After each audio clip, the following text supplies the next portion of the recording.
프리워크아웃 신청 준비 중에 채권기관에서 법조 치한다는 이제 문자를 이제 받았다는 질문이거든요. 일단 이 법조치와 프리워크아웃, 여기서 이제 프리워크아웃이 뭔지, 프리워크아웃 제도에 대해서 좀 간략하게 좀 알아보겠습니다. 신용회복위원회 이제 이 협약에 보면 프리워크아웃의 그 자격이 나오거든요. 신청 자격. 그래서 연체 기간 같은 경우는 31일에서 89일 사이에 신청이 가능하고요. 만약에 90일이 지나가면 프리워크아웃은 신청이 불가능합니다. 그래서 그 개인 워크아웃이나 또는 다른 제도를 이용하셔야 될 것 같고요. 2개 이상의 금융회사의 채무가 있어야만 가능하죠. 그래서 단일 채권은 신청이 불가능합니다. 총 채무액은 15억인데요. 이하예요, 이하. 신용 5억, 그 다음에 담보 10억. 총액이 15억이 되는 겁니다. 최근 6개월 내에 그 신규 발생 채무액이 총 채무액의 30% 미만일 경우에 이게 신청이 가능한데, 신규 발생 채무에서 이제 우리가 이 비율 계산할 때 제외를 할 수가 있어요. 제외를 할 수 있는 게 뭐냐면은 대출 연장이라든지 대환 대출 또는 재대출 같은 거거든요. 그런데 이렇다고 할지라도 뭐 당연히 제외가 되는 건 아니에요. 이 신청인이 뭐 설명을 한다든지 때에 따라서는 자료 가지고 주장도 해야 될 수가 있고요. 그리고 상환하는 방법은 원리금 균등 분할입니다.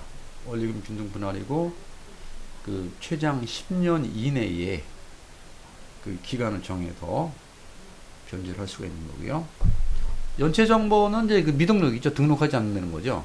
그리고 모든 채무를 다 연체해야 되느냐, 이제 그런 규정은 없어요. 예를 들어 가지고 채권이 10개인데 10개를 모두 연체시켜야 되냐, 그건 아닙니다.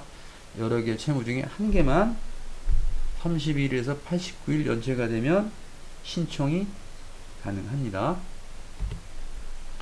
이 프리워크아웃의 어떤 혜택이라 그럴까요? 그런 게 뭔가 그래서 그 부분을 좀 보면 이자율 인하죠. 어차피 프리워크아웃이라는 게 이자율 조정이에요. 이자율 조정인데 약정 이자율의 50%를 감면을 받을 수가 있고요. 그래서 이 감면을 받게 되면 뭐 이자가 1%, 2%까지 떨어지는 건 아니에요. 최저 적용 이율인 5%고 최고 이자율은 10%, 그래서 5에서 10% 사이에 적용이 되는 겁니다. 분할 상환 같은 경우는 대출금의 종류라든지 총채무액, 그 다음에 변제 가능성, 그리고 채무자의 신용 등 전체적인 걸 고려해서 최장 10년까지 정할 수 있고요. 담보대출은 이제 35년 이내에 이제 분할 상환하도록 하는 제도입니다. 감면에 어떤 게 있냐면 연체 이자에 하나여서만 감면이 돼요. 연체 이자에 한해서만. 이게 특징이죠. 그리고 이제 프리워크아웃의 어떤 이 특징 중에 하나가 어떻게 보면 제가 얘기했던 주의사항이라 그러는데 이자 부담이 크다는 거예요. 원리금 균등 분할 상환인데 이자 부담이 커요. 초기의 이자 부담이. 그래서 이자가 최저 5에서 10%인데 10년 동안 이 적용이 되니까 이자가 굉장히 크다는 거, 이거 꼭 기억하셔야 됩니다. 프리워크아웃 신청이 불가능한 경우는 최근 6개월 이내의 그 발생 채무가 총 채무의 30% 초과, 30%를 초과하는 경우에 불가능하고요. 협약의 채무가 이제 총 채무의 20%, 총 채무의 20% 이상이 되면 신청이 불가능하고요. 그 다음에 재산이 총 채무보다 많을 경우, 그러니까 이 총채무라는 건 신용채무를 이야기하는 거거든요. 신용채무라는 거는 카드라든지 대출, 연대보증 채무, 이런 거를 이야기하는 건데, 이런 신용채무보다 재산이 많으면, 평가 재산이죠. 평가한 재산이 많으면 신청이 불가능합니다. 프리워크아웃에서 이제 그 제외되는 채무가 있거든요. 이거는 개별 생활하셔야 되는데, 담보대출을 볼까요? 담보대출 보면은 부동산이라든지 부동산, 그다음에 보험 약관 대출, 그럼 예금, 적금 담보대출 같은 경우 제외가 되고요. 정책자금에서는 이제 그 대표적인 게 학자금 대출이죠. 이건 이제 제외가 되고요.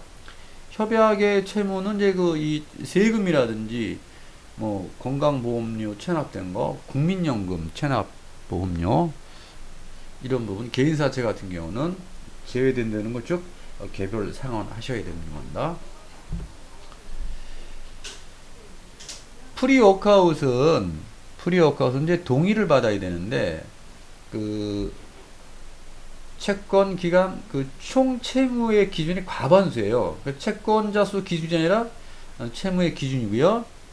그다음에 부동의시 이제 그 부동의 사유가 없으면 재신청이 가능한데 여기서 이제 우리 채권 그 기준을 한번 볼까요?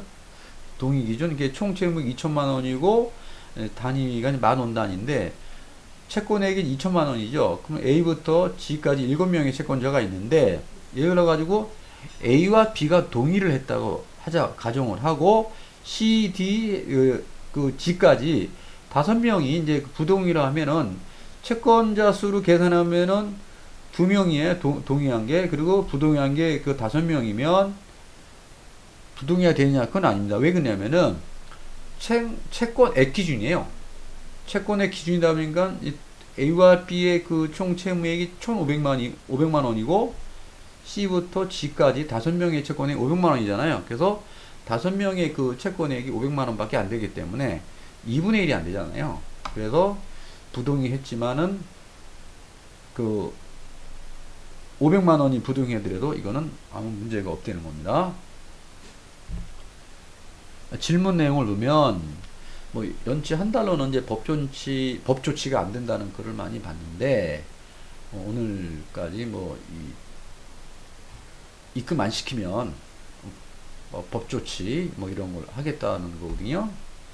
자 여기서 보면은 지급 명령은 뭐 이게 뭐 언제든지 신청이 가능해요. 여기서 보면은 연체 한 달 가지고는 법 조치 안 된다라고 했는데 그런 거 없어요. 지급 명령은 언제든지 신청이 가능합니다. 그러면 이제 지급 명령 같은 경우 받았다고 뭐 빨간 딱지가 붙거나 그러냐? 그건 또 아니에요. 왜냐면 지급 명령은 확정이 돼야 이제 강제 집행이 가능하거든요. 그러니까는 통장 압류라든지 빨간 딱지, 그러니까 유치동산 압류 같은 경우는 강제 집행이거든요. 그거는 지급 명령만을 받았다고 되는 거 아니에요. 확정이 되지만 가능한 거죠. 그리고 지급 명령은 2주 이내에 이의 신청이 가능하거든요. 그래서 만약에 채무자가 2주 이내에 그 신청을 하면 지급 명령 결정은 이제 효력이 상실돼요. 그리고 이제 소송으로 전환은 되는데 이때 채무자가 지금 뭐 3주 차니까 프리워크 신청하면 결론적으로는 걱정하실 필요가 없다는 거죠. 그리고 2개 이상의 금융회사의 채무가 있다는 거를 설명을 드리고 싶은데 예를 들어서 SS카드에 카드나 카드 할부 2건이 있잖아요. 그러면 2개 이상 채무가 있지만 이거는 채권 기간이 하나이기 때문에 단일 채권으로 보는 거죠. 그런데 뭐 SS카드에 하나 있고 뭐 KB카드가 있다. 복수 채권이잖아요. 2개 이상으로 이제 판단하는 겁니다. 참고로다가 우리가 이제 이 신속 채무 조정이나 이제 프리워크아웃은 2개 이상의 이제 금융회사에 채무가 있어야 신청이 가능하지만 개인 워크아웃은 1개 이상의 금융회사에 채무가 있으면 신청이 가능하다는 거 이 점 꼭 기억하시기 바랍니다. 이상입니다.